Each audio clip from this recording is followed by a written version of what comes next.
From El Nilam to Gold Rock City. Chapter 1. A Walk in the Dark.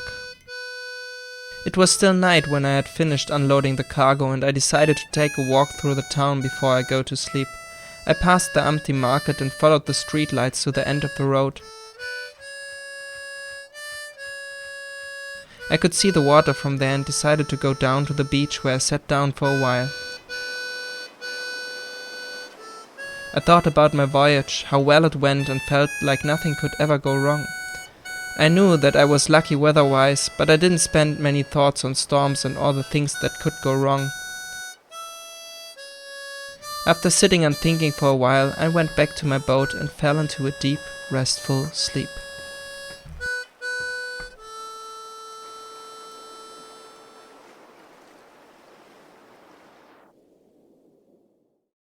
Chapter 2. Another failed departure. I woke up and without thinking twice decided that it was time to go to work.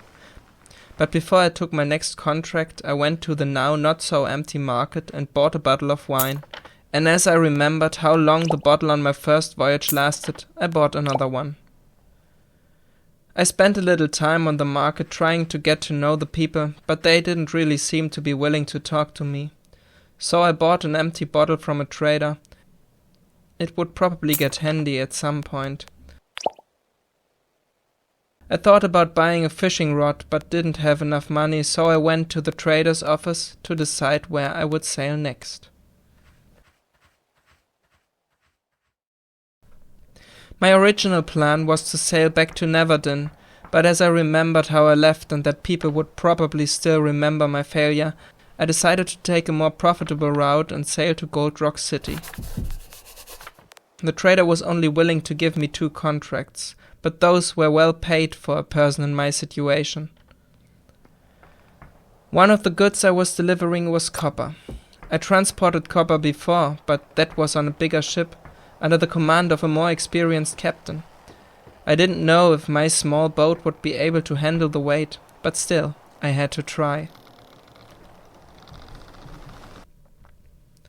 The boat heeled over under the weight, but I managed to balance it out. The boat now laid a fair bit deeper in the water, but it would be manageable. I checked the course and decided on how to sail off. It was difficult as the wind pushed the boat towards the dock. I tried to open the sail and catch the wind from the front and let it push the boat backwards.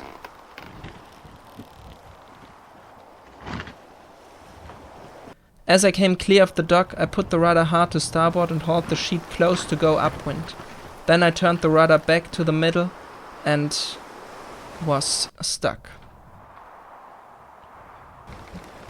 Again, I hoped that no one had seen me, but I knew that this was a small town where the departure of a trading boat was an event that people came to watch.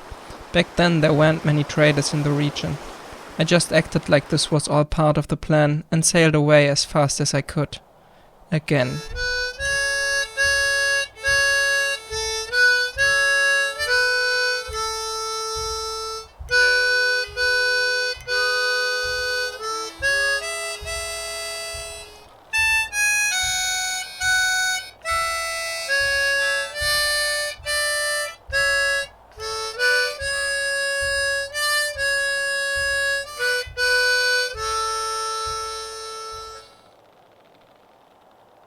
Chapter 3. Sailing to Gold Rock City. I sailed away from a beautiful sunset, and while El Nilam got smaller behind me, I already saw the big mountains of Gold Rock City. I didn't need my compass on this journey. My destination was always visible. All I had to do was sailing. With the boat now on course, I celebrated my second journey with a drink. I took a few zips till I already felt a little bit dizzy. I adjusted the course one last time and went to sleep.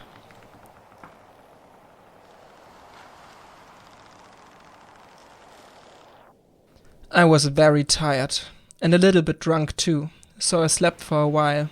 When I woke up, it was already night time.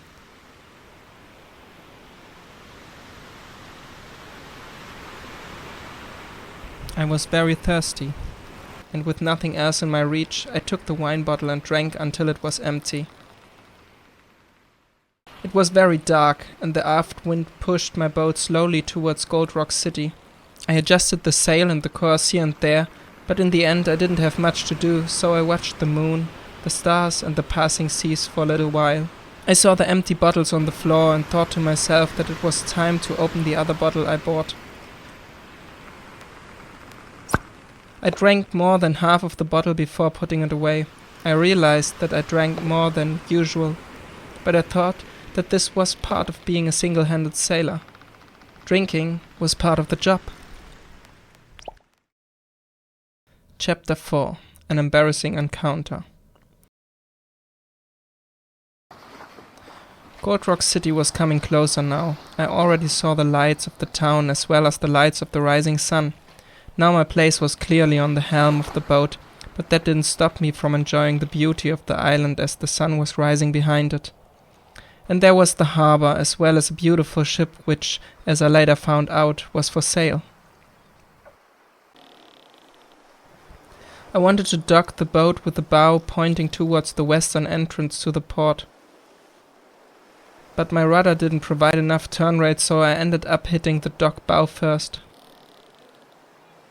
But this wasn't a bad mistake. It was just not perfect. I was slow enough that people could think that everything went as planned, so I still had a chance to impress the locals and earn some positive reputation. After all, this was the second time I delivered the cargo in time, and this time it was a precious cargo. And the trader appreciated my work and asked me if this time I could take 3 contracts instead of 2. This was great. I finally made some progress. I happily said yes, and he asked me to come back later as he had to ask his authorities for permission. I agreed to come back later and decided to visit the local market to restock my supplies. But just as I wanted to leave through the door, the trader said, "Wait! You don't happen to be the new guy that fell into the water at Neverdin, are you? Heard about that yesterday." I assured him that he must mistake me for someone else and walked away, but I felt my head getting red like a tomato from embarrassment. One day they will have forgotten that incident and will remember me for the great sailor I am.